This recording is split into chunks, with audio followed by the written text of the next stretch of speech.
Hello everyone, welcome back to my channel. तो अब हम आज पढ़ने जा रहे हैं इस पे BAGC 132 selection from Indian writing cultural diversity. तो इस पे हम वीडियो बना रहे हैं। यहाँ पे हम देखेंगे कि क्या इम्पोर्टेंट है आपके एग्ज़ाम के लिए, किस तरह से आपको एग्ज़ाम करना है जो जो कि आप पास हो सको। तो यहाँ पे हम देखेंगे कि क्या क्या इम्पोर्टेंट इसमें दी गई है। 4 ब्लॉक टोटल हैं इसके। तो ट्राई करेंगे कि एक ही वीडियो में सभी चारों ब्लॉक्स को जो है हम डिस्कस कर पाएँ। तो मैं आपको पूरा डिटेल में नहीं समझाऊंगी, सिर्फ इम्पोर्टेंट क्वेश्चन ही बताऊंगी, ठीक है। डिटेल में अगर मैं समझाने लगी तो यहाँ पे जो है वीडियो ज़्यादा लंबी हो जाती है, और आपको चाहिए कि इम्पोर्टेंट टॉपिक जो कि मतलब आपको एग्ज़ाम में पास होने के लिए ज़रूरी है, क्या क्या आपको पढ़ के जाना है, जो जो इम्पोर्टेंट क्वेश्चन है। अगर पहली बार चैनल पे आए हैं, चैनल को सब्सक्राइब कर दें, वीडियो को लाइक भी कर दें, ठीक है। तो यहाँ पे सबसे पहले होता क्या है कि आपको जब मतलब पेपर आता है आपके सामने, वहाँ पे जो है आपको टोटल 5 क्वेश्चन करने होते हैं। और वहाँ पे जो नोट दिया होता है, मेन चीज़ ये आती है कि वहाँ पे पैरा आता है। सबसे पहले पैरा आता है, वहाँ पे आते हैं आपको 6 पैरा दिए होते हैं। वहाँ पे उधर आपको 3 पैरा करने को देते हैं। और फर्स्ट क्वेश्चन जो है कंपलसरी होता है, बाकी जो बचे होते हैं उनमें से आपको 4 और करने होते हैं। टोटल मिला के 5 क्वेश्चन होते हैं और 20-20 मार्क्स के सब होते हैं, ठीक है। तो यहाँ पे हम देखेंगे कि वो टाइमिंग 3 घंटे की होती है, ये पता ही है आपको। तो यहाँ पे क्या है, चैप्टर पहले में जो है प्लूरलिटी एंड कल्चरल डाइवर्सिटी दी गई है। यूनिट 2 है प्रीपोजिशन बाय सुजीत मुखर्जी के बारे में। और यूनिट 2 है the mad lovers by Sisir Kumar Das. Unit 3 में है Bhakti and Sufi movement in medieval India. Unit 4 में है बाउल गान, अक्का, महादेवी एंड मीराबाई, तो उनके बारे में दिया गया है। तो ये कुल मिला के भक्ति के रिलेटेड है। इस तरह से इसको देखने से ऐसा ही लग रहा है। तो यहाँ पे जो है फर्स्ट ब्लॉक जो है, यहाँ पे हम देखेंगे कि क्या इसमें इम्पोर्टेंट है जो कि आपको करना ज़रूरी है। यूनिट 1 है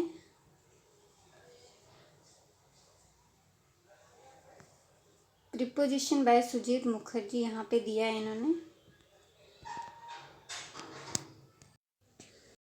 प्रीपोजिशन बाय सुजीत मुखर्जी। तो यहाँ पे इंट्रोडक्शन यहाँ पे है analysis of the points, listen in the introduction.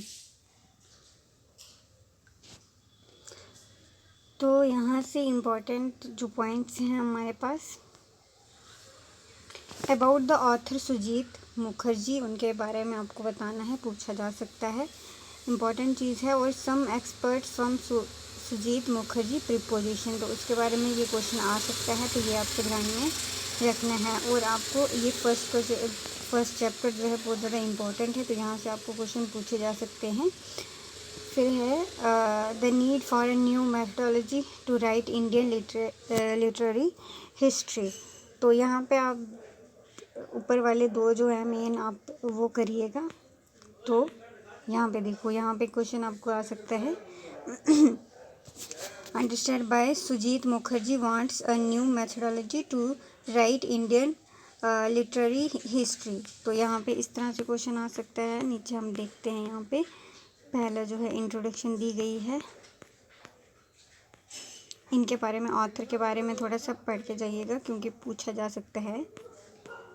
और जहाँ फिर पैराग्राफ बना के आपको पूछा जा सकता है, क्योंकि पैराग्राफ कंपलसरी होते हैं वहाँ पे आपको। जैसे आपको अगर आपको पता है, आपने 10th में हिंदी थी आपके पास, तो वहाँ पे क्या होता था, प्रसंग व्याख्या करनी होती थी आपको। तो वही चीज़ होती है यहाँ पे, आपको लाइनें, मतलब मान लो आपको लाइनें दी जाती हैं, तो वहाँ पे आपको ना वो करना होता है, उनका मतलब उनके बारे में बताना होता है, मतलब पूरा मीनिंग बताना होता है, जैसे प्रसंग व्याख्या होती है उस तरह से,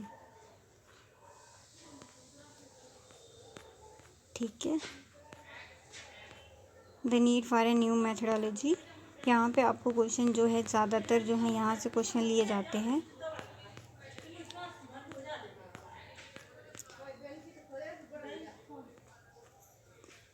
एक्टिविटी 7 एंड यहाँ पे जो इम्पोर्टेंट जो ही चीज़ें हैं जो मैंने आपको बताई कि क्या क्या पूछा जा सकता है, उनके बारे में, ऑथर के बारे में पूछा जा सकता है। और वो सेकंड क्वेश्चन मैंने बताया वो आपको पूछा जा सकता है।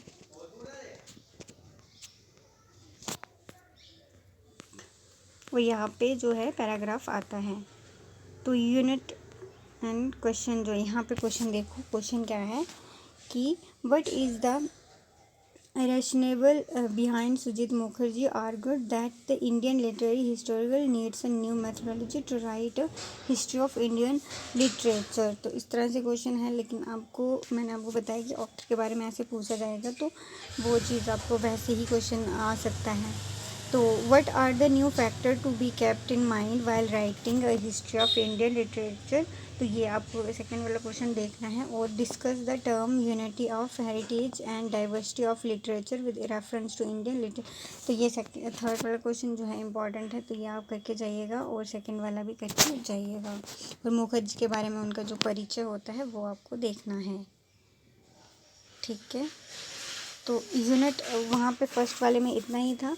यूनिट 2 में है the mad lover by Sisir Kumar Das. तो यहाँ पे इनके बारे में, सीसर कुमार के बारे में थोड़ा सा परिचय, उनका डेट ऑफ बर्थ और वो सब देख लेना है क्योंकि पूछा जा सकता है। और उन्होंने क्या दिया है ये हम देखेंगे कि बेसिक आइडियाज़ ऑफ द भक्ति and Sufi movement in the pre medieval. ये जो पहला है ये इम्पॉर्टेंट है। तो यहाँ पे भक्ति के बारे में पूछा जाता है, इन्होंने क्या दिया है सूफी के बारे में, तो ये आपको देखना है। और concept of the mad lover as an obsession with God that establishes a close relationship between God and the worshipper. तो यहाँ पे ये क्वेश्चन दिया गया है। तो आपको पहला वाला क्वेश्चन जो है यहाँ पे बेसिक आइडियाज़ ऑफ द भक्ति एंड सूफी मूवमेंट, तो ये आपको देख लेना है, पढ़ के चले जाना है। और चलिए यहाँ पे देखें, इनके बारे में आप थोड़ा सा परिचय देख लीजिएगा इनका कि क्या क्या है इनके, मतलब यहाँ पे इन्होंने दिया है इसका। It is difficult to pack in this limited space all detail about Sisir Kumar Das who. तो यहाँ पे इन्होंने थोड़ा बहुत दिया है स्कॉलर्स, एकेडमिक स्कॉलर्स। और यहाँ पे हम ज़्यादा डिटेल में इनका जो जन्म अगर देखेंगे तो 1936 में हुआ था और 2003 में इनकी डेथ हो गई थी। तो यहाँ पे इनका बारे में ये दिया गया है। तो यहाँ पे थोड़ा सा डिटेल में आप देख लीजिएगा, ज़्यादा ज़रूरत नहीं है लेकिन थोड़ा बहुत जानकारी होनी चाहिए आपको। और यहाँ पे जो है ये चीज़ यहाँ पे थोड़ा बहुत पढ़ के जाइएगा सूफ़ी और इनके बारे में। Why is madness not associated with negativity in the context the Sisir Kumar Das refers to above. तो यहाँ पे जो ये दिए गए हैं लाइनें, इनका आपको बताना है। ये जो पैराग्राफ पूछा जा सकता है उसका मीनिंग बताना है। It is sufficient for us at the point to remember that the devotional frenzy that dominated the Bhakti movement found its most conjugal medium in the framework of love poetry। तो यहाँ पे ये चीज़ें दी होती हैं। और मैं आपको बता दूँ, पहले आपको वो कंपलसरी करना होता है पहला वाला। तो यहाँ पे ये दिए गए हैं। What was the new symbol that the भक्ति and Sufi tradition bought into the poetic discourse. Activity 2 है। तो इम्पोर्टेंट मैंने आपको बताया कि यहाँ पे हम क्वेश्चन देखेंगे नीचे कि क्या क्या आपको करके जाने हैं जो कि इम्पोर्टेंट रहेंगे। यहाँ से सूफी और मूवमेंट के भक्ति के बारे में क्वेश्चन आता है तो वो आपको ध्यान में रखना है। यहाँ पे ये चीज़ दी गई है, ये लाइनें, तो यहाँ पे आपको पूछा जा सकता है पैराग्राफ बना के।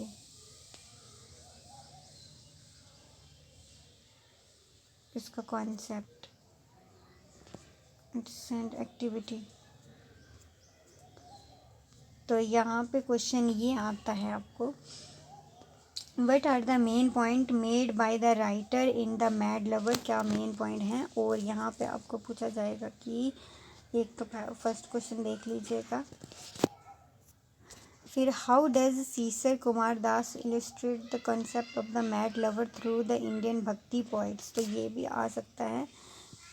और what is the common link establish between Bhakti point and Sufi point, give example, तो यहाँ पे ये आपको देख लेना है कि क्या मतलब कॉमन लिंक था और उनके भक्ति और सूफी के बीच में, और उसकी थोड़ी बहुत एग्जांपल लेनी है समझ के, ठीक है। तो आपको 20 मार्क्स मिल जाएंगे। और यहाँ पे जो है secular religion stories by the medieval point belonging to the भक्ति एंड सूफी मूवमेंट, तो आप थोड़ा बहुत नॉलेज रखें इसका तो आप खुद से बना लोगे, कोई टेंशन नहीं है। क्योंकि सबसे पहले तो वहाँ से क्वेश्चन आता है, पहले ही आपको जो है कंपलसरी होता है, पहला वाला पैराग्राफ जो आते हैं वहाँ पे आपको बताना होता है उनके बारे में। 6 दिए जाते हैं, 3 करने होते हैं कंपलसरी क्वेश्चन, बाकी बुक से क्वेश्चन आता है।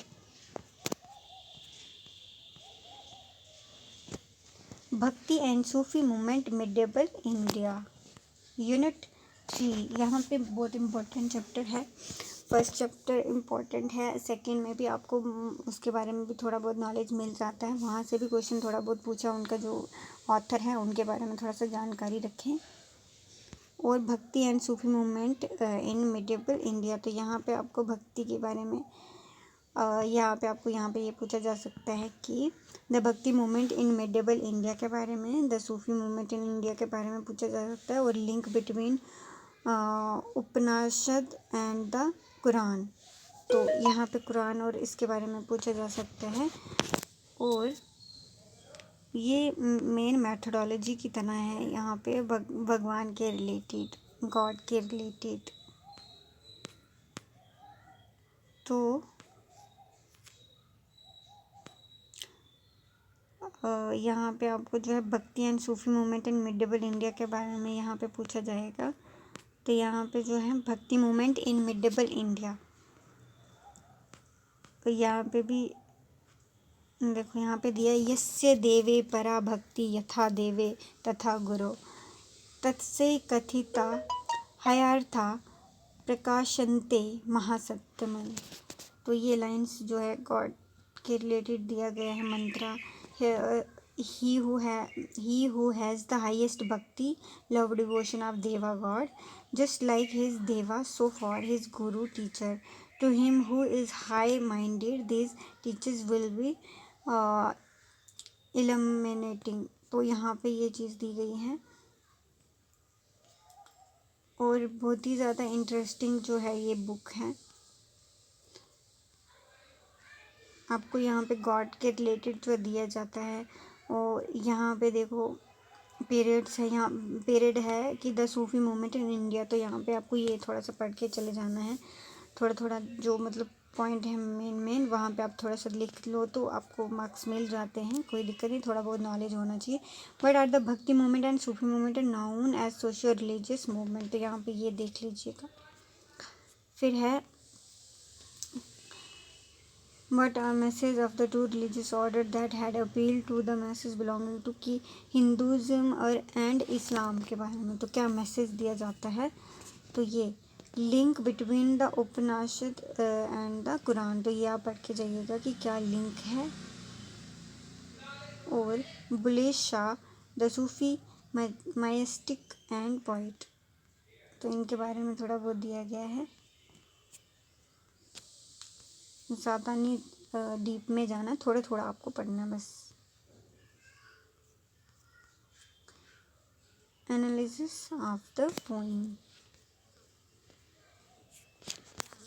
यहाँ पे कुछ ज़्यादा इम्पोर्टेंट लग नहीं रहा, दिख नहीं रहा है, पर पूछा जाता है, जो मैंने आपको बताया कि थोड़ा थोड़ा आपको नॉलेज रखनी है। यहाँ पे क्वेश्चन आप देखेंगे, नीचे क्वेश्चन दिया गया होगा, यहाँ पे ज़्यादातर ना यहाँ से जो है क्वेश्चन आते हैं। What is the meaning of भक्ति इन हिंदुज़म, मतलब हिंदुज़म में क्या भक्ति का मतलब है, और how is the word used in the Bhagavat Gita, तो कैसे ये यूज़ किया जाता है, मतलब उसके, तो ये आपको थोड़ा सा पढ़ के जाना है। इम्पॉर्टेंट क्वेश्चन है, पूछा जा सकता है। और what contributed the fall of the Mughal empire and why was Islamic hostile to Hinduism. तो ये जो है इस्लाम के बारे में थोड़ा बहुत यहाँ पे पढ़ा। मतलब एम्पायर जो मुग़ल थे वो तो मतलब मुस्लिम थे ना, तो उनका जो इस्लाम का हॉस्टिल टू हिंदुज़म मतलब क्या उनका रहा है, तो ये आपको यहाँ पे पढ़ के चले जाना है। और वाई इज़ द भक्ति movement known as a socio religious movement, important questions हैं। How did the Hindu and Muslim sect come together? What is Kafi?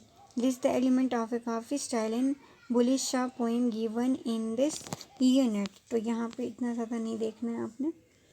ऊपर वाले क्वेश्चन जो है मैं बता दूँ आपको यहाँ पे क्या आपको सही है, फर्स्ट करके जाइएगा।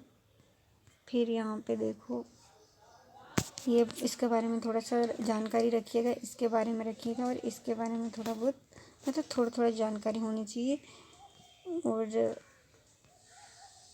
समरी देख लीजिएगा काफ़ी की, क्योंकि शायद उसमें आ सकता है आपको पैराग्राफ में।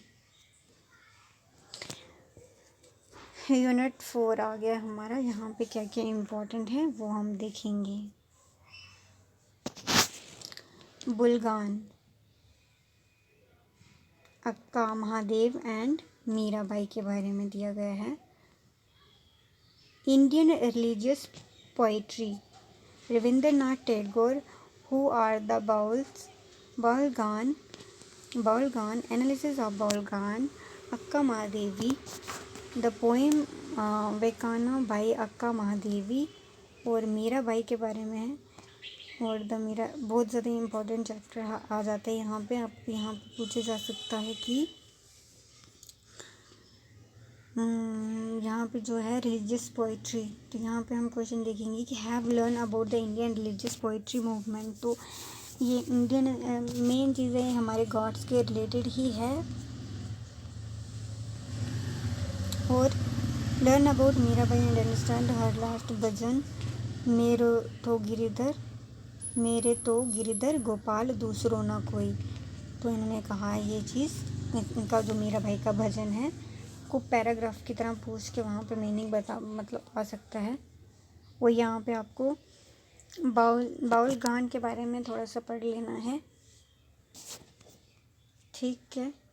इंडियन रिलीजियस पोइट्री, तो मेन चीज़ ये पोइट्री की तरह है, वो यहाँ पे आपको ये बताना होता है रेफरेंस इसका, यानी कि सरप्रसंग व्याख्या कह सकते हो आप इसको। और रविंद्रनाथ टैगोर के बारे में थोड़ा बहुत दिया गया है, इनका डेट ऑफ बर्थ और ये क्या क्या कर रखा है इन्होंने, वो सब चीज़ें इसमें दी गई हैं। थोड़ा थोड़ा नॉलेज ऑथर के बारे में आपको पढ़ लेना है, क्योंकि जब भी कोई क्वेश्चन आएगा इसमें से अगर आपको आएगा, पहले आप इनका जो है या थोड़ा परिचय दें। उससे क्या होता है कि आपको क्वेश्चन की लेंथ बन जाती है, आपको थोड़ा थोड़ा अगर आप रखते हैं। यहाँ पे एक पिक दी गई है, हु आर द बाउल्स, तो ये सब हैं, मतलब ये बजाते हैं जो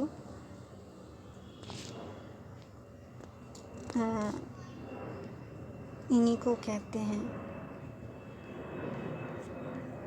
बाउल्स गान। मतलब एक तरह का ये गाया जाता है, बजाया है ये जो सारे जो है हमारे इसमें बांसुरी है और सितार वगैरह सब दिए गए हैं। तो यहाँ पे ये सब गा रहे हैं, इसी को मतलब एक इमेज के थ्रू समझाया गया है।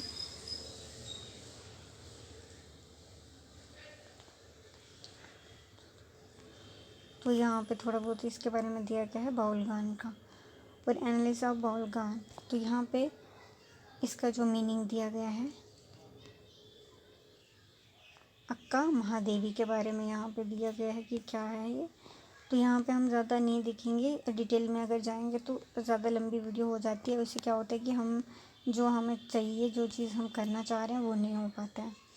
तो यहाँ पे आप देख लीजिएगा पोइम, ये देखो, ये जो पोइम्स दी गई हैं इनको जो पैराग्राफ बना के आपको पूछा जा सकता है, आप ये पढ़ के जाइएगा। मीराबाई के बारे में पूछा गया और इनका भजन जो है,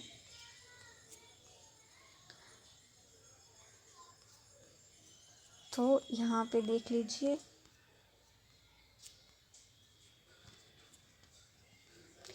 क्वेश्चंस यहाँ पे क्या क्या आ सकते हैं। Write a brief note on Indian religious poetry, it's most important question, ये आपको आ सकता है। Identify and explain the metaphors used in the song Baul gaan, तो यहाँ पे जो पॉइंट्स हैं वो आपको मतलब वो पूछा जा सकता है। मैंने आपको बोला थोड़ा सा पढ़ के जाइएगा, वो लर्न कर दीजिएगा थोड़ा बहुत, तो वो जो यूज़ हुए हैं मेटाफर्स वहाँ पे वो आपको यहाँ पे लगाने हैं। और attempt a summary of the poem Baul gaan, तो समरी भी आप पढ़ के जाइएगा, पूछा जा सकता है। फिर है illustrate the poem meeting of the भक्ति एंड सूफी ट्रेडिशन, तो वाई डिड, तो यहाँ पर ये भी इम्पोर्टेंट है, ये भक्ति एंड सूफी के बारे में पूछा जाता है, तो ये मैं पहले बता चुकी हूँ। यहाँ पे हर इनके बारे में थोड़ा सा पढ़ के चले जाइएगा। Explain why the poet uses the phrase the white jasmine, तो क्यों इन्होंने यूज़ किया था। For her husband lord Shiva,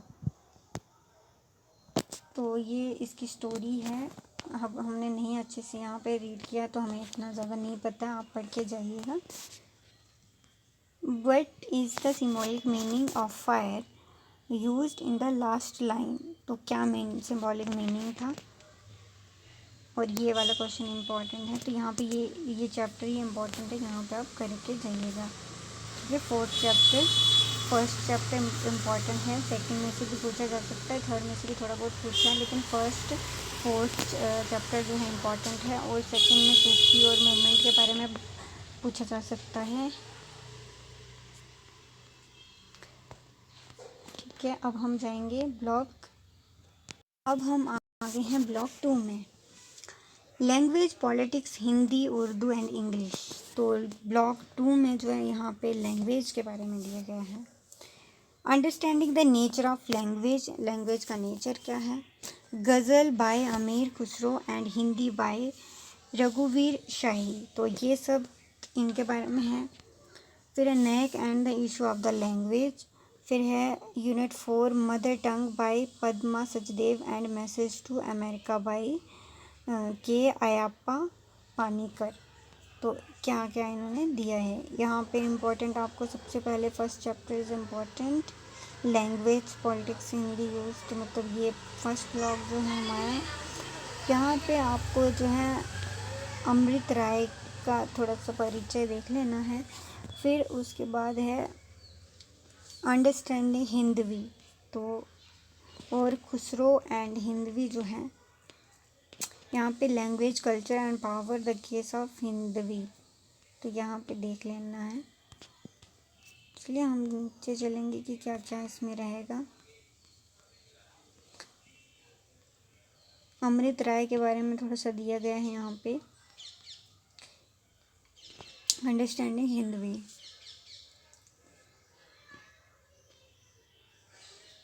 a house divided, यहाँ पे इम्पोर्टेंट हमारे लिए है कि do you think that is right to characteristics Hindavi, और आपको करेक्टरिस्टिक्स पूछे जा सकते हैं। डिस्कशन यहाँ पे है। और अब देखेंगे हम खुसरो एंड हिंदवी के बारे में पढ़ के जाइएगा कि उनके बारे में क्वेश्चन आपको आ सकता है।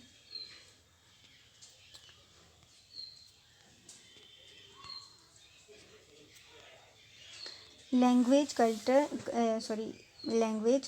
And power the case of Hindavi, तो यहाँ पे थोड़ा बहुत इसके बारे में आपको पढ़ के चले जाना है। It makes sense that a language taking shape through culture ups and down and becoming an effective mean of communalism finally should be adopted to preserve time tested normal the vocabulary it, मतलब language को जो है मतलब ये एक हिसाब का जो है बहुत ही ज़्यादा इम्पॉर्टेंट होता है लैंग्वेज किसी भी कल्चर को समझने के लिए, कोई भी चीज़ को, क्योंकि अगर हमारे पास सही लैंग्वेज नहीं होगी तो हम कुछ भी अच्छे से नहीं समझ सकते हैं। तो ये बहुत ज़्यादा रोल रहता है इसका किसी चीज़ को भी समझने के लिए।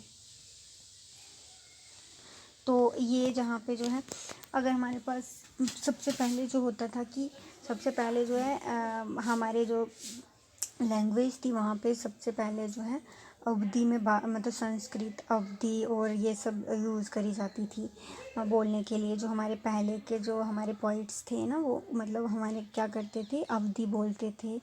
और संस्कृत थी और ब्रज भाषा थी। लेकिन जब वहाँ पे मतलब ये जो इसका विकास होने लगा, जब हिंदी मतलब लिटरेचर आया, तो फिर क्या हुआ कि यहाँ पे ना फिर इसमें हुआ ऐसा कि फिर लैंग्वेज जो है बहुत ज़्यादा, किसी को भी कोई भी चीज़ समझने के लिए बहुत ज़्यादा इम्पोर्टेंट होती है रोल। तो जो हमारी खड़ी बोली जो है उसकी वजह से जो है बहुत ज़्यादा खड़ी बोली लाई गई। तो खड़ी बोली से हुआ क्या कि हम समझ सकते थे। और उर्दू का भी बहुत ज़्यादा रोल है। जो खड़ी बोली थी मतलब वो ऐसी थी कि मिक्स बोली बोली जाती थी। उसमें उर्दू के भी शब्द थे। हमारी जो अब हम जो लैंग्वेज बोलते हैं वो ऐसा है कि हम मिक्स बोलते हैं। अभी भी हम अगर देखेंगे उर्दू भी, हमारे हिंदी उर्दू सब मिक्स बोलते हैं। लेकिन अब बुक में चले जाएं हम, तो वहाँ पे हमें हिंदी थोड़ी मुश्किल लगती है। ऐसा क्यों? क्योंकि हिंदी थोड़ी शुद्ध हिंदी हम नहीं बोलते हैं। लैंग्वेज अगर हम बोलचाल की भाषा देखें तो हम शुद्ध हिंदी नहीं बोलते हैं। तो खड़ी बोली तब बोली गई थी, तब आम भाषा बनाई गई थी। तो उस वजह से ये चीज़ जो है हुई है। मतलब हिंदवी खड़ी बोली यहाँ पे दिया गया है ना कि एक कम्बिनेशन है उर्दू और हिंदी। खड़ी बोली क्या है कि कम्बिनेशन है उर्दू और हिंदी का। ठीक है, अब मैं थोड़ा थोड़ा समझा रही हूँ, ज़्यादा नहीं समझा सकती क्योंकि लंबी वीडियो हो जाती है फिर। और फिर गुजरातीज़, मतलब देखो क्या होता है, लैंग्वेज एक माध्यम होता है कि मतलब हम किसी से भी बातचीत, अगर हमें लैंग्वेज नहीं पता होगी तो हम कैसे किसी के मतलब विचार जान सकते हैं। तो बहुत ज़्यादा इम्पोर्टेंट होता है कोई भी चीज़ को समझने के लिए। तो देखो यहाँ पे खड़ी बोली के बारे में दिया गया है इन्होंने। तो but is the difference between Hindi and Hindavi. तो इसमें डिफरेंस बताना है कि हिंदी और हिंदवी में क्या फ़र्क है। और फिर discuss the culture use of Hindavi. तो हिंदवी का क्या कल्चर, मतलब ये यूज़ आपको देखना है। First question is, second, do you think language is concerned to power, give example to substantive your answer. तो यहाँ पे जो है क्या तुमको मतलब बोल रहा है कि तुम क्या सोचते हो, लैंग्वेज कनेक्ट करती है टू पावर के साथ। पावर मतलब ये वो वाली बिजली वाली पावर मत समझ लेना। गिव एग्जाम्पल टू, तो यहाँ पे आपको एग्जाम्पल भी देनी है। फिर है comment on Amrit Rai understanding of Hindavi.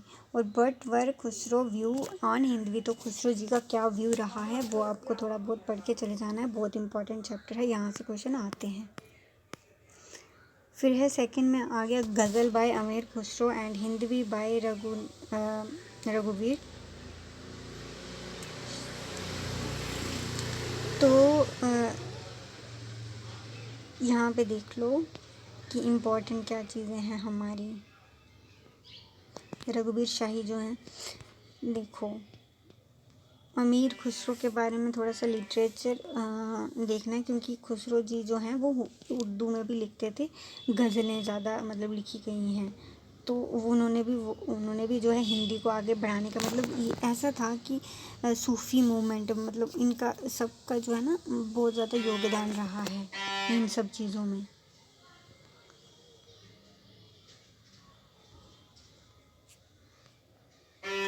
अब देखो गज़ल टेकन 100 एगो। तो गज़ल जो है मतलब 700 ईयर्स एगो जो है पहले से मतलब आई है। और इन द मतलब बाद में आई है। तो early medieval period in India it was a new art and time that follow distinct rhyme scheme as well as. तो गज़लें जो है बोली गई बाद, मतलब पहले नहीं बोली जाती थी लेकिन बाद में ये सब हुआ। जब खड़ी बोली के बाद फिर ये सब चीज़ें आई तो मतलब एक गीत की तरह जो है गज़लें भी होने लगी। तो ये सब बोल रहा है ये। और यहाँ पे अब ज़्यादा नहीं देखेंगे। सूफीज़म मतलब इनका बहुत ज़्यादा रहा है खुसरो जी का योगदान। सूफ़ी मतलब संत, इनको सूफ़ी संत भी कहा जाता था। उन्होंने बहुत ज़्यादा जो है मतलब एकता लाने की कोशिश की है। सबने जो भी हमारे पोइट्स रहे हैं। तो ये गज़ल है, यहाँ पे गज़ल दी गई है।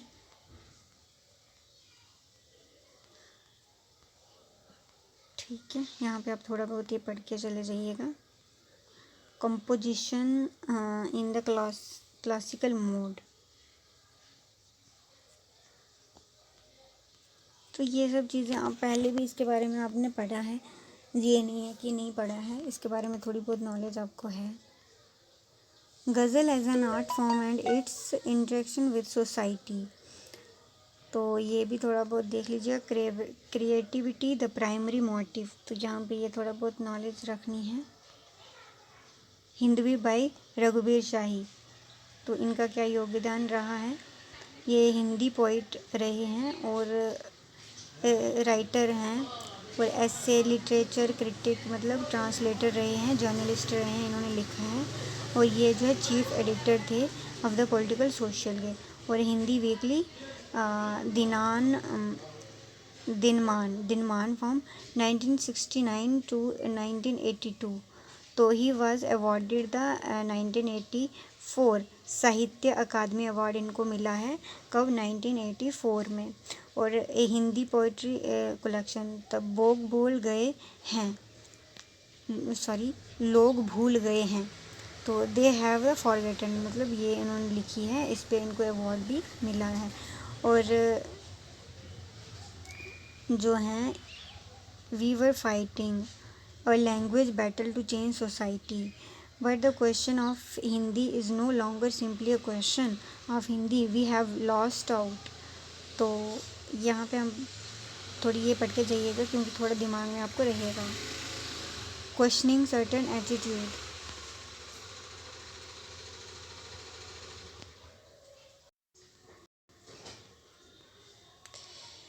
तो ये है read the poem once more, why has the poet chosen the better metaphors, तो ये सब इसमें देख लेना है।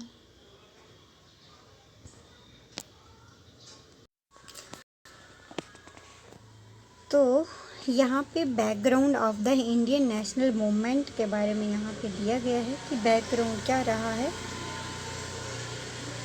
और the comment on Hindi with question raised about it. यहाँ पे इम्पोर्टेंट क्वेश्चन हम देखने जा रहे हैं। एक्टिविटी, यहाँ पे आपको क्वेश्चन दिए गए हैं कि क्या पूछा जा सकता है। करेक्टरिस्टिक्स पूछे जाते हैं आपको गज़ल के, from assume in the hand of अमीर खुसरो, ये आपको क्वेश्चन आ सकता है, आपको ये ध्यान में रखना है, पढ़ के जाना है। और explain the role and function of the ghazal form in the early medieval period, तो गज़ल का क्या मतलब अर्ली मिडेवल पीरियड में क्या रोल रहा है, क्या फंक्शंस इसके बारे में है, ये देख लीजिएगा। और पॉलिटिकल पॉइंट में रघुबीर शाही के मतलब पोइम है हिंदी, तो इनका ये थोड़ा बहुत देख लीजिएगा। ये 3 क्वेश्चन देख लीजिएगा, ठीक। अब हम जाएंगे नीचे। MK Naik and the issue of the language, तो इन्होंने जो है यहाँ से इम्पोर्टेंट देखें तो यहाँ पे जो है इन्होंने दिया है MK Naik and the issue of language, तो relevance of Indian English literature, social life and language, Raja Rao and Indian English and alternative for the expression. तो यहाँ पे हम सीधा क्वेश्चन पे ही जाएंगे क्योंकि यहाँ पे आप देख लो इम्पोर्टेंट। तो MK नायक के बारे में प्रोफेसर थोड़ा बहुत ऐसे देख लीजिएगा, ज़्यादा इम्पोर्टेंट लग नहीं रहा कि आएगा। Relevance of Indian English literature, तो यहाँ पे देख लो सोशल लाइफ एंड लैंग्वेज, थोड़ा बहुत देख लीजिएगा, इसका ज़्यादा कोई लंबा चौड़ा नहीं जाना है।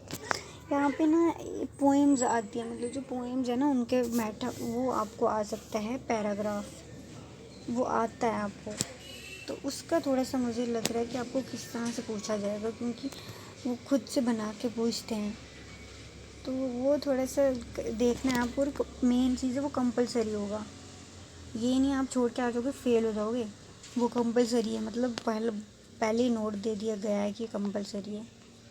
तो बाकी में से 4 क्वेश्चन करने होते हैं, 8 क्वेश्चन अगर देंगे या 10 क्वेश्चन देंगे उनमें से उतने करने होते हैं, तो कर लोगे मुझे पता है, लेकिन फिर भी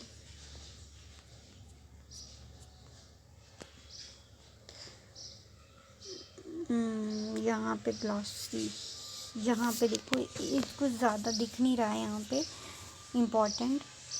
यहाँ पे सिर्फ एक क्वेश्चन को आपको देख लेना है कि हाँ यहाँ पे ये वाला क्वेश्चन देख लीजिएगा। ये देखना कि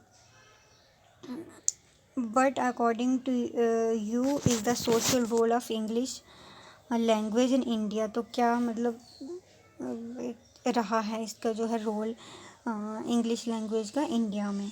तो ये सब हाँ मतलब इंग्लिश क्या है कि जो हमारी दक्षिण वाली साइड ना कुछ लोग जो हैं हिंदी नहीं बोलते हैं। तो बहुत सारे जो अगर मदरसे में चले जाएं तो बहुत सारे ना हिंदी नहीं जानते, वहाँ पे अपनी अपनी लैंग्वेज। तो इंग्लिश से ऐसा हुआ कि मतलब इंग्लिश जिसको आती है तो मतलब उससे ऐसा होता है कि हम उनसे बातचीत कर सकते हैं। ऐसा इसका फ़ायदा भी हुआ है इंडियंस को, ऐसा नहीं है कि नहीं हुआ है। तो ये थोड़ा बहुत दे दीजिएगा और इनके बारे में थोड़ा व्यू इंडियन पे ये देख लीजिएगा थोड़ा बहुत। और Raja Rao remark in the preface, तो ये थोड़ा बहुत देख लीजिएगा बस। अब है mother tongue by Padma Sachdev, passage to America by, इन्होंने क्या दिया है अयप्पा पानीकर को। तो ये जो है पद्मा सचदेव द डोगरी पोइट रहे हैं, आपको पता होगा ये इनकी पोइम्स जो हैं 10th में भी पढ़ी थी पद्मा सचदेव की। अब मुझे याद नहीं कि कौन सी क्या नाम है उसका, लेकिन आपको आई थिंक 10th 12th में दिया गया था पद्मा सचदेव के बारे में। तो वो एक डोगरी पोइट हैं और इंग्लिश में भी लिखते हैं, नहीं डोगरी पोइट ही रहे हैं वो। तो इनके बारे में थोड़ा सा देख लेना है। टेक्स्ट ऑफ मदर टंग, तो reading mother tongue, thematic significance, mother tongue as an aesthetic expression, language as mother tongue as language of translation। तो यहाँ पे text of passage to America, तो यहाँ पे ये देख लेना है आपको। और ये मलयालम पोइट हैं अयप्पा पानीकर, ये एक मलयालम पोइट हैं, ठीक है। इंट्रोडक्शन मदर टंग के बारे में ये है ना। We read and discuss in the 2 poems, कौन सी mother tongue and passage to America. तो the issue and concern of the present day world. The first is the Dogri poem written by Padma Sachdev, और सेकंड जो है मलयालम पॉइंट है वो अयप्पा पानीकर। हमने पढ़ी है शायद, ये पहले हमने पढ़ी है, ये मुझे याद नहीं आ रहा अब इनकी भी जो है पढ़ी है। The central subject of the first poem is the role of the writer.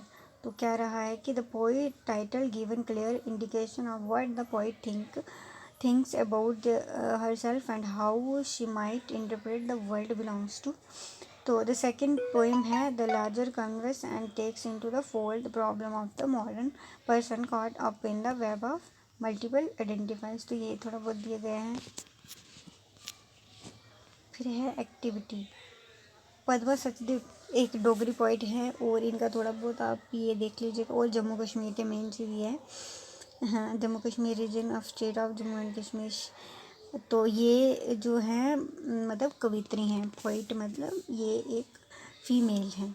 She was born in 1940 and starting writing from early age. तो अर्ली एज से ही इन्होंने स्टार्ट कर दिया था। She learn her lesson in literary expression as a time when India was evolving as a society with a democratic and egalitarian ethos. So this was something new to young Padma, who was surrounded by a tradition bound generation of men and women. For her, writing might have been an exercise in association of selfhood, ठीक है। तो यहाँ पे इन्होंने दिया गया है थोड़ा बहुत, इनकी पोएम है मदर टंग। मदर टंग क्या होती है पता है, जो हम बोलते हैं। और जैसे अब आप डोगरी फैमिली में पैदा हुए हैं तो आपकी मदर टंग रहेगी डोगरी। अगर आप कश्मीरी फैमिली में पैदा हुए हैं तो आपकी मदर टंग रहेगी कश्मीरी। अगर आप पंजाबी फैमिली में पैदा होते हैं तो पंजाबी। तो इस तरह से ही होती है मदर टंग। और एक अनदर लैंग्वेज है हमारे, अगर भारत की देखा जाए तो हमारे भारत की है हिंदी, हमारी जो है राजभाषा है। इसको राष्ट्रभाषा कह देते हैं, लेकिन राष्ट्रभाषा नहीं है, राजभाषा है। वो राष्ट्रभाषा अभी मतलब इसको नहीं बनाया गया है अभी पूरा, मतलब दिया नहीं गया, लेकिन इसको राष्ट्रभाषा बोल देते हैं। लेकिन ये राजभाषा है, पूरे देश की भाषा तो है, लेकिन राष्ट्रभाषा नहीं बनी है, ये याद रखना है, ठीक है। तो ये मदर टंग ये होती है, ठीक है ना, कि जो हम फैमिली में, जिस फैमिली में पैदा होते हैं तो वही एक मदर टंग होती है, वहीं से हम सीखते हैं।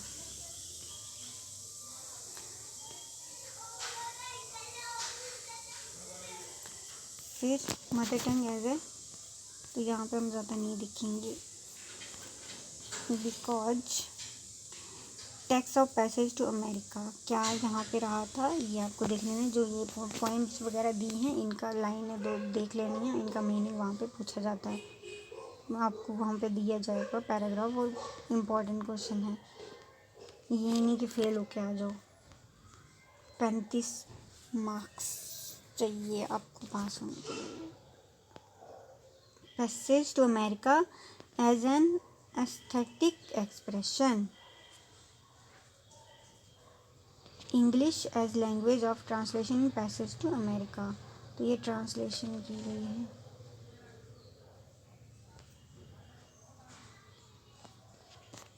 क्वेश्चन है यहाँ पे, right a critical note on the poem mother tongue के बारे में बाय पद्मा सचदेवा, उन्होंने क्या दिया है, ये नोट लिखना है, इम्पोर्टेंट क्वेश्चन बन जाता है।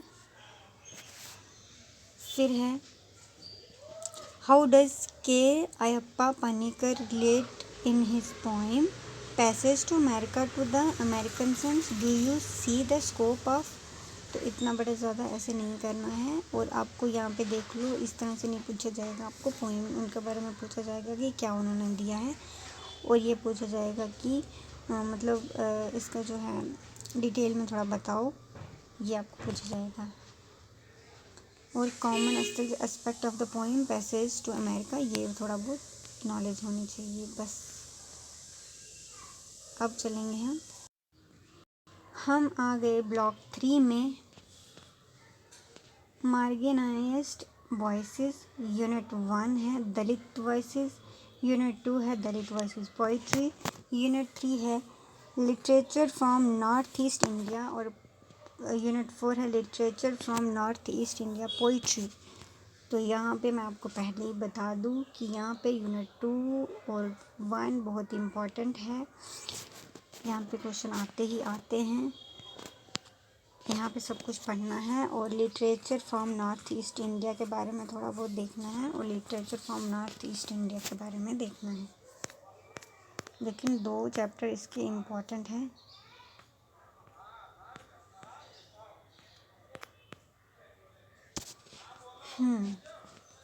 दलित के बारे में, दलित पता है कौन है?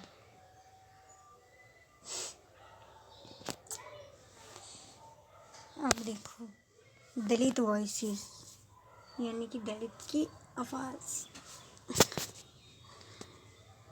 Accept Dalit sahitya, the historical background by Eleanor Zelliot. तो व्हाट इज़ दलित लिटरेचर, बहुत इंपॉर्टेंट क्वेश्चन, यहाँ पे आपको 100% क्वेश्चन आता है भाई, इसको नहीं आप, ये इम्पोर्टेंट क्वेश्चन है, मतलब चैप्टर ही पूरा इम्पोर्टेंट है, यहाँ से क्वेश्चन आते ही आते हैं।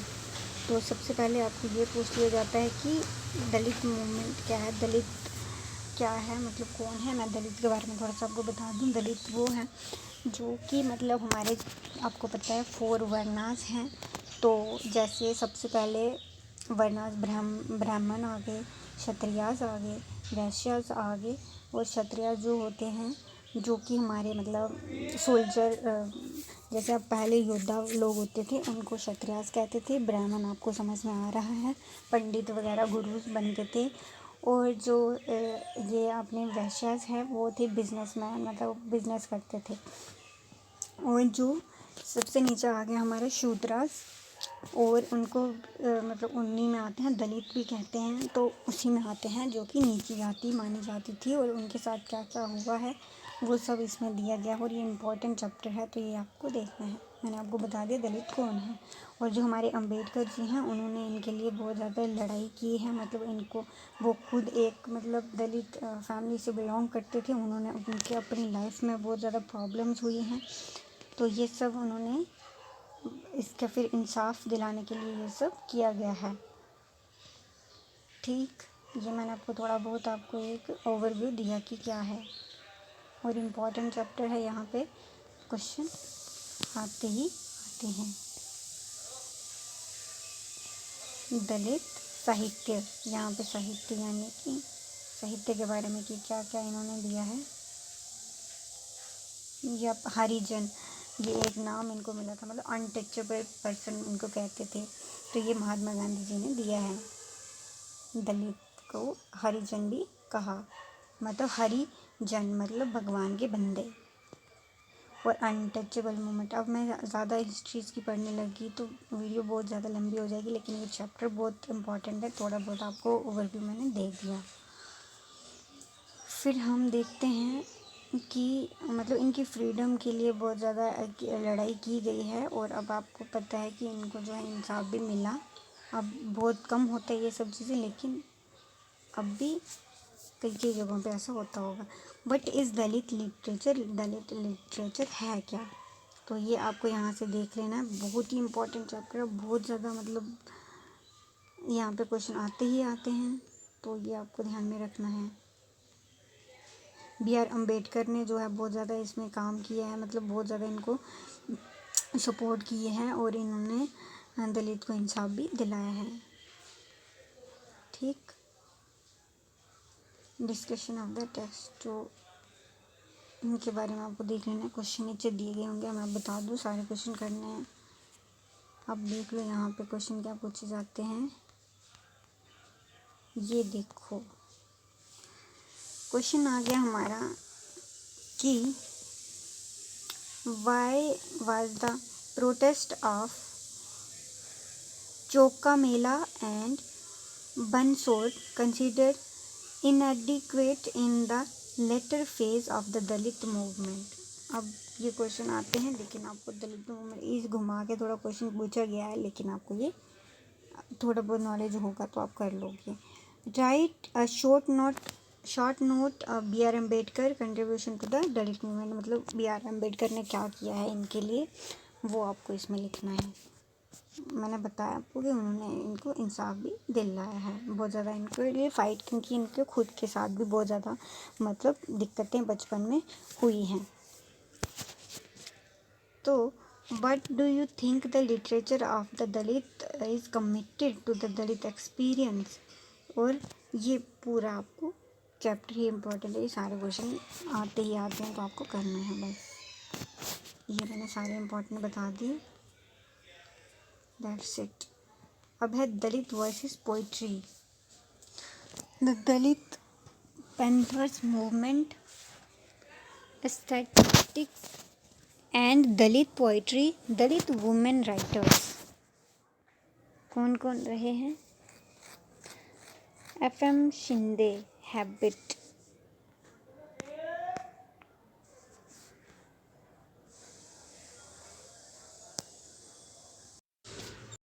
तो यहाँ पे इम्पोर्टेंट देखते हैं हम।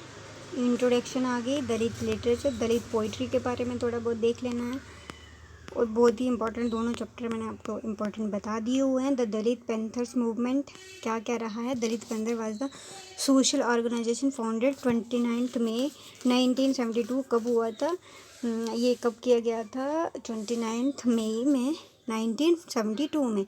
राइटेड टू प्रोटेस्ट, मतलब किया गया था, ठीक है। अनटचेबल इन महाराष्ट्र में ये स्टार्ट हुआ था। इन्होंने मतलब ये सब देख लेना यार, ज़्यादा अगर मैं करने लगी। हु इज़ अ दलित, तो मेंबर्स, तो यहाँ पे member of schedule caste and tribes कौन थे? शेड्यूल कास्ट जो है और ट्राइबल लोग भी जो हैं इसमें थे। और new Buddhist, the working people, the landless and poor peasant women and all the those who being exploited politically, economically and in the name of religion. तो बहुत ज़्यादा इनको दिक्कतें की जाती थी।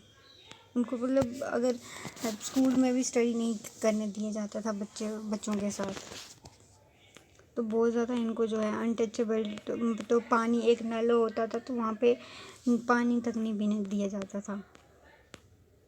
दलित वुमेन राइटर, तो ये थोड़ा बहुत देख लेना है, इम्पोर्टेंट है सब। हाँ, ये देख लीजिएगा, इनके राजकुमार जी ने भी किया है इसमें काम।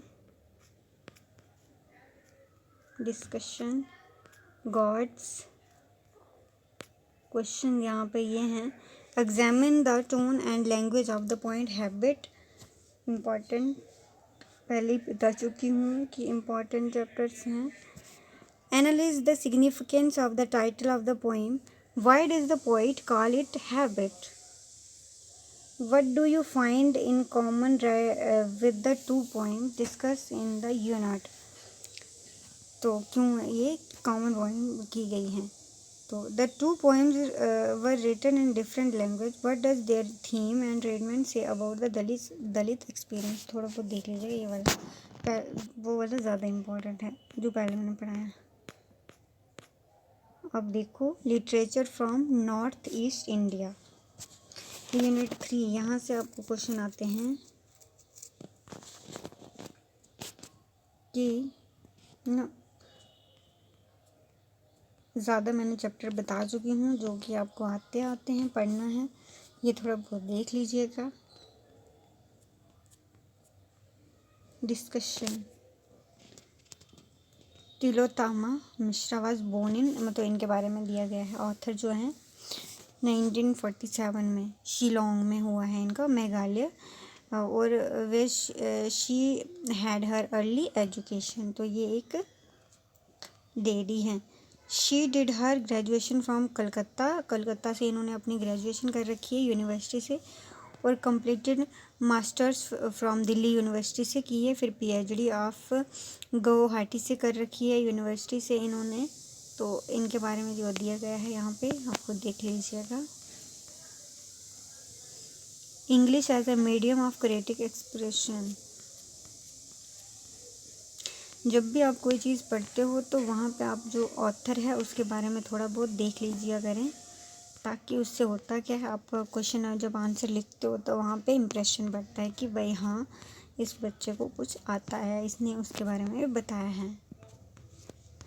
यहाँ पे क्वेश्चन आपको यहाँ पे ये आ जाता है कि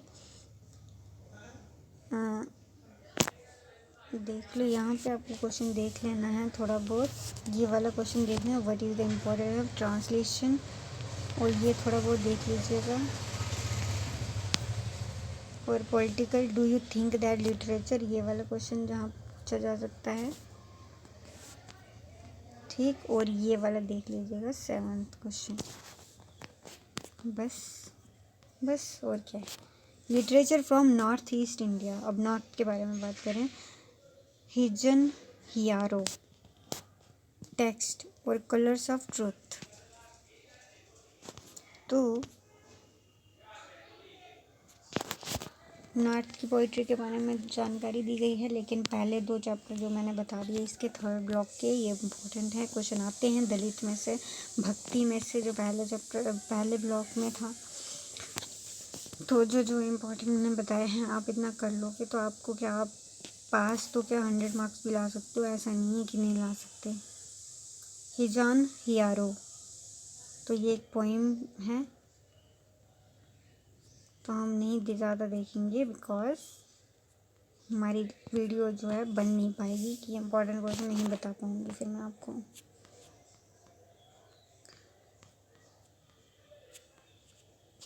सॉरी, ये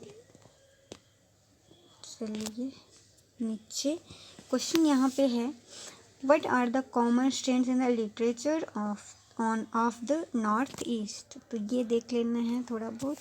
फिर इम्पोर्टेंस क्या है, oral tradition, literature of the इसके, और यहाँ पे देख लेना poetry of north east India, brief note, इस तरह से पूछा जाएगा। और ये पूछा जाएगा नीचे वाला क्वेश्चन, कमेंट ऑन हिजन हियारो पोएम रिफ्लेक्ट एनवायरनमेंट कंसर्न, तो ये तक पूछा जा सकता है। और थीम पूछी जा सकती है, the colour of truth, theme पूछी जा सकती है, 20 नंबर का क्वेश्चन आता है। यहाँ पे अब चले जाएंगे हम ब्लॉक, यहाँ पे ब्लॉक 4 है women speak unit 1, a women retelling of the Rama tale, the Chandravati Ramayana. Unit 2 है Lakshmi Kannan and Indira Sant poems. Unit 3 है नयम सफाई पोएम्स. यूनिट 4 है सापा विमोचनाम. तो अगर मैं कुछ गलत पढ़ रही हूँ तो उसके लिए मैं क्षमा चाहूँगी, क्योंकि ऐसा होता है कि प्रोनाउंसिएशन में कभी कभी ऐसा होता है कि हमें गलत पढ़ लेते हैं. ब्लॉक 4 है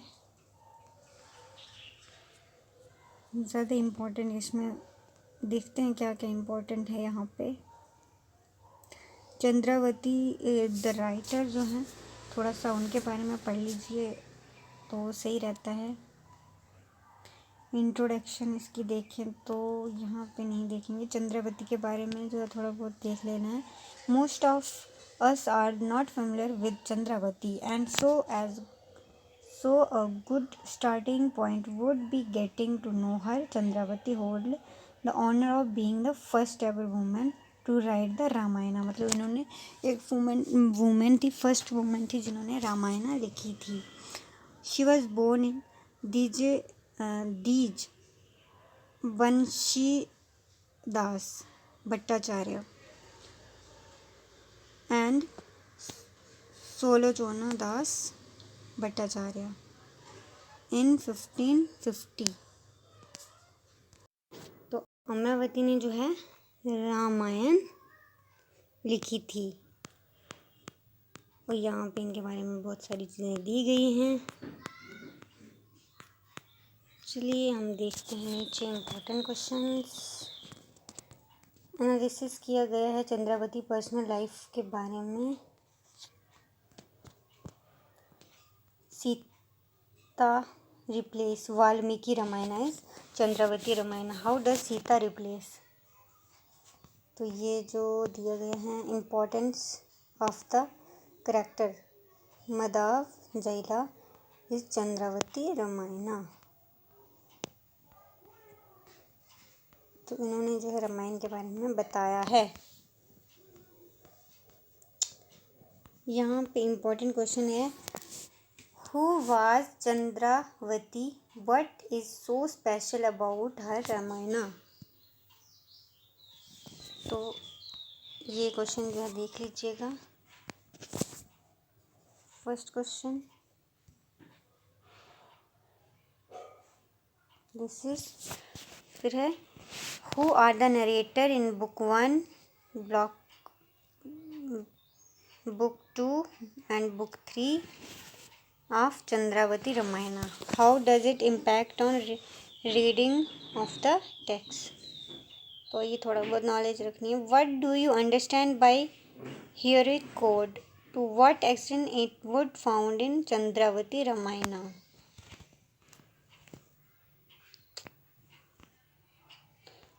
How is Rama in Chandravati Ramayana different from in Valmiki Ramayana? मतलब कैसे डिफरेंट थे.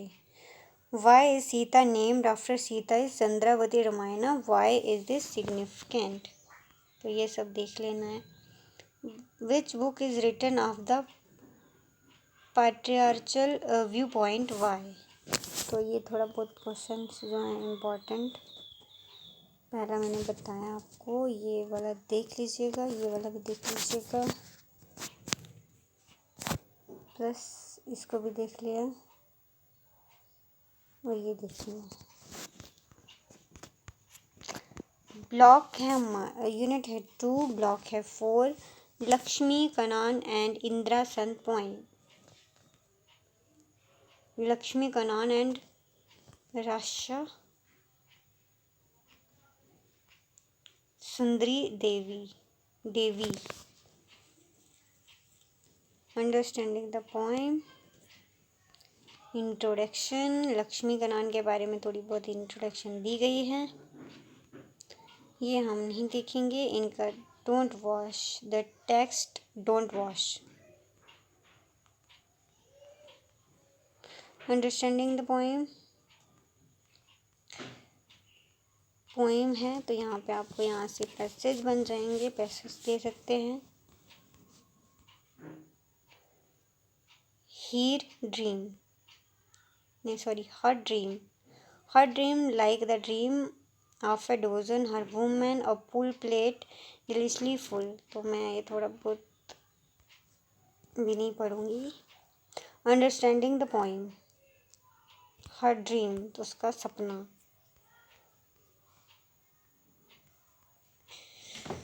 तो यहाँ पे क्वेश्चन मुझे ज़्यादा लग नहीं रहे इम्पोर्टेंट. देखते हैं क्या दिए गए हैं. तो what is it that Lakshmi Kannan does not want to be washed. तो ये थोड़ा बहुत देख लेना है ये. और ये थोड़ा बहुत देख लीजिएगा, ये देख लीजिएगा. उतना ज़्यादा इम्पोर्टेंट नहीं है. मेन चीज़ जो है इम्पोर्टेंट है वो मैं बता चुकी हूँ. नज़ीम यूनिट 3 है, नाज़िम शेफाली पोइम. अगर मैंने गलत पढ़ा उसके लिए सो सॉरी.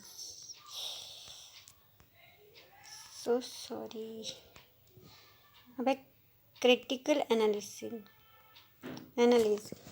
तो यहाँ पे जो है इम्पोर्टेंट हमारा आ जाता है अगेंस्ट.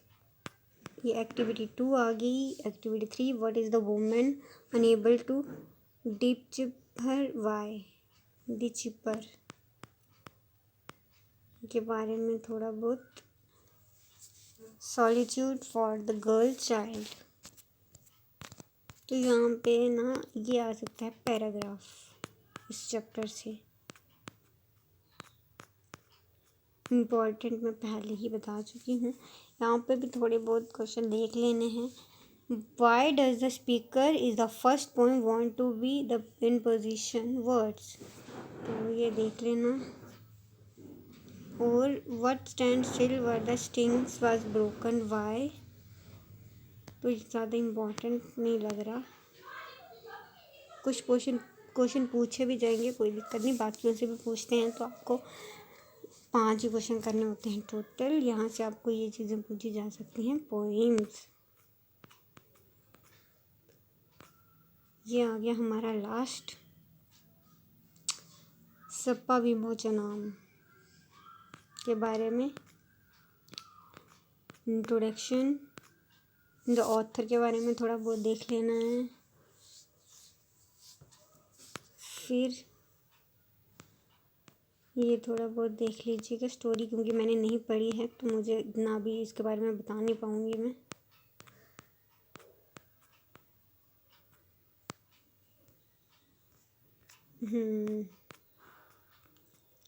तो मेन चीज़ मैं आपको बता दूँगी कि क्या क्या ज़रूरी है पासिंग के लिए. सबसे पहले मैंने आपको बता दिया हुआ है. और आप क्वेश्चन पेपर, मेरी सलाह रहेगी क्वेश्चन पेपर देख लें, तो उससे क्या होता है कि हेल्प हो जाती है.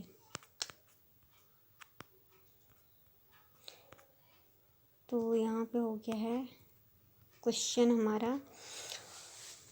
What is it greatly troubled both Ahilya and Gautam after her redemption from the course?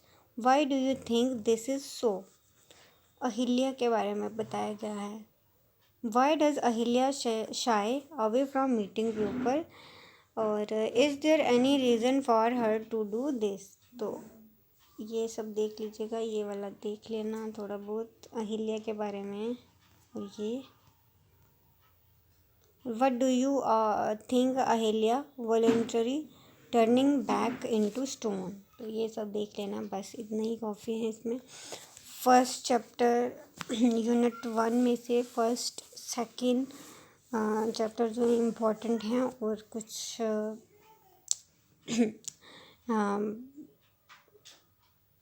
Questions जो मैं बता चुकी हूँ इम्पोर्टेंट वो हैं. और यहाँ पे हम इतना ही देखेंगे. अगर आपको वीडियो अच्छी लगी लाइक कीजिए, चैनल को सब्सक्राइब कर दें. Okay, bye bye.